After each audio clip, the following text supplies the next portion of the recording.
Ayan mga lods, good morning. Happy Monday. Oh.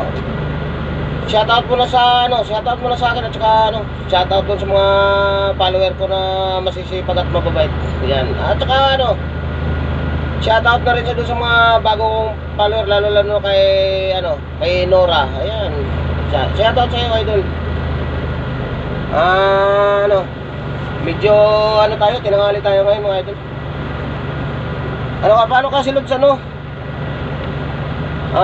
gabi na kami kumarahay kagabi. Anong oras na?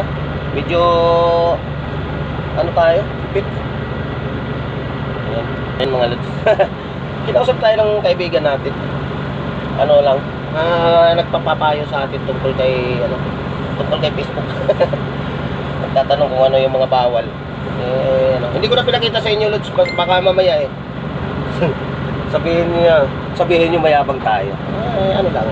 Tinulungan lang natin din yung mga kasama natin. Yan lods, ng Jinsi yan. Siya yung membro siya ng Jinsi.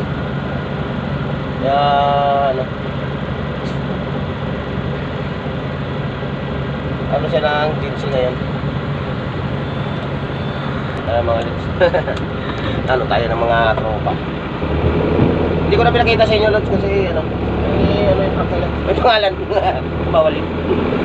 Baka may sabihin nyo ang gaganda pa ng mga unit nila. Mga lods, tayo? Pasukan tayo. Kailangan natin ng magpapasukan para malaman natin kung ilang kubikong karga natin.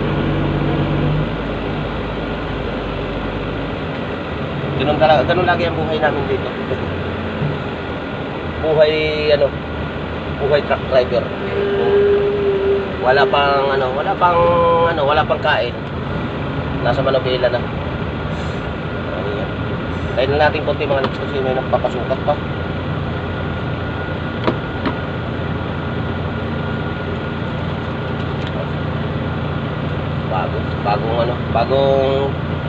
Bagong truck, bagong driver, hindi niya alam kung anong gagawin.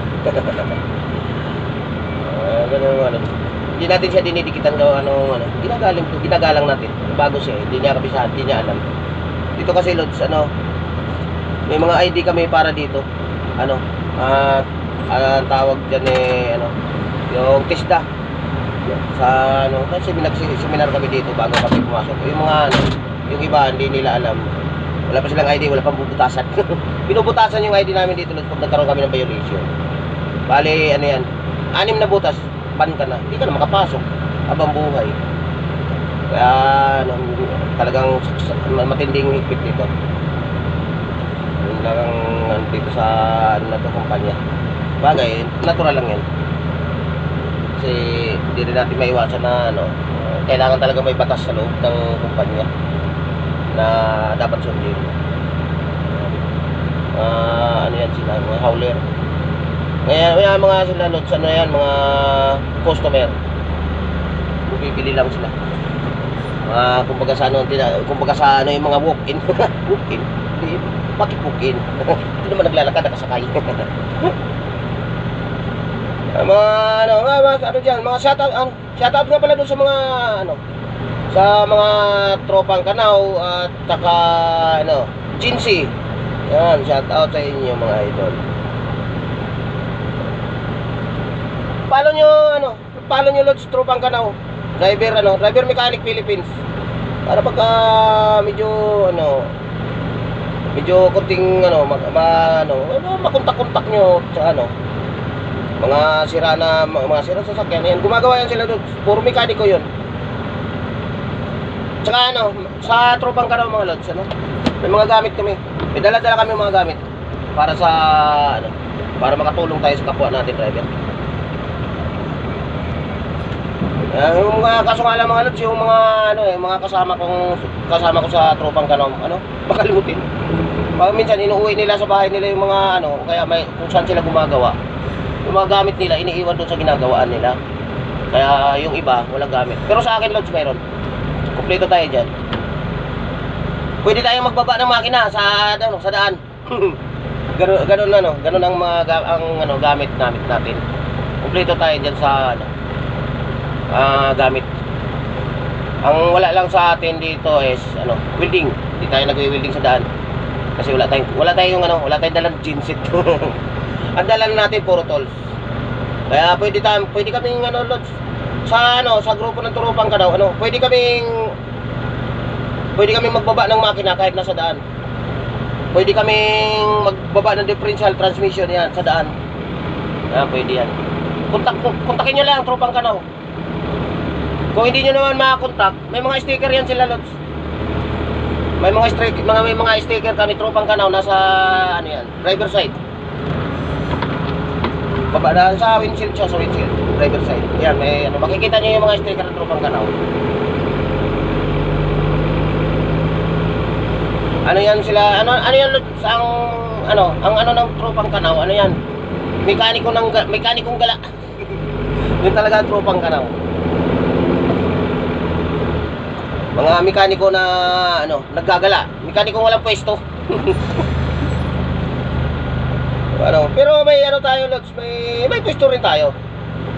May shop tayo nasa sa bahay. Sa bahay ko. Meron tayo doon. Medyo pasukin lang. Hindi siya sadyain siya. Tsaka doon, lods, sa bahay ko, bawal truck doon. Mga lang, mga maliliit lang pwede. Yan. Pero yung mga malalaki, hindi papasukin. Mababa kasi yung mga wire doon, tsaka maliit na kalsada. Pag pumasok kayo doon, ay panigurado. Wala nang makakadaan. Kaya yun ang natin, yun ang doon ang shop natin. Pero sa mga truck naman, kontakin nyo lang kami mga loads. Pwede hindi kami tumatanggi. Hindi rin kami nang aaway. Naggagawa lang kami, Gagawa ng mga truck. Yun ang trabaho ng Turupang Kanaw. Ang hindi ba kasi mga lods, nagtatanong, ano ba talaga ang Turupang Kanaw? Ang Turupang Kanaw po, yan? Puro mekaniko. Puro mga gumagawa ng yan. Ang mga membro ko diyan, puro gumagawa ng mga truck yan. Driver yan. Pag kailangan niyo ng driver, yan. Pwede mo silang kontakin. O pag kailangan niyo ng driver, halimbawa, pero hindi naman driver na talagang totally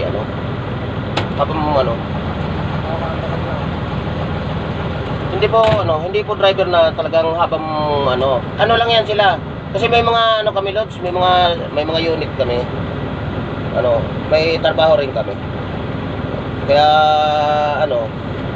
hindi naman pero pagka kailangan nyo ng driver, halimbawa mga may pupuntahan, mga probinsya, yan, isa pa yan, yung mga kami po, lods, kami mga driver na tipo tumatakbo ng mga probinsya na yung sinasampahan namin hindi namin kabisado na unit. Ganun yun. Halimbawa, pagpapahatid sa probinsya, mga truck na hinahatid sa probinsya, mga kung ano-ano hinahatid, yan, kami yan. Mga may rin tayo, lods, may kasamaan tayo na driver ng loading. Yan, meron tayo niyan. Kaya yung mga hindi na tumatakbo, kinakarga na lang natin yan. O kaya meron din tayo, lods, breaker, meron tayong breaker. Halimbawa hindi na talaga kaya, yan, nire-breaker na lang namin yan. Dinadala namin kung saan gusto ng may-ari. Ganun ang namin. Tapos basta ganun ang Turupang Kanaw. Kaya matutulungan kayo ng Turupang Kanaw. Lang yan, yan sila, mekanikong nasa kalsada, pagala-gala. Pero may shop din tayo. Kaso nga lang hindi pwede truck. Kaya sa lang tayo, service lang tayo. Sine-service lang namin yan. Kaya yung iba naman na sa amin kasi sila kasi baka mahal daw naniningil kami. Kami, lods, hindi kami naniningil.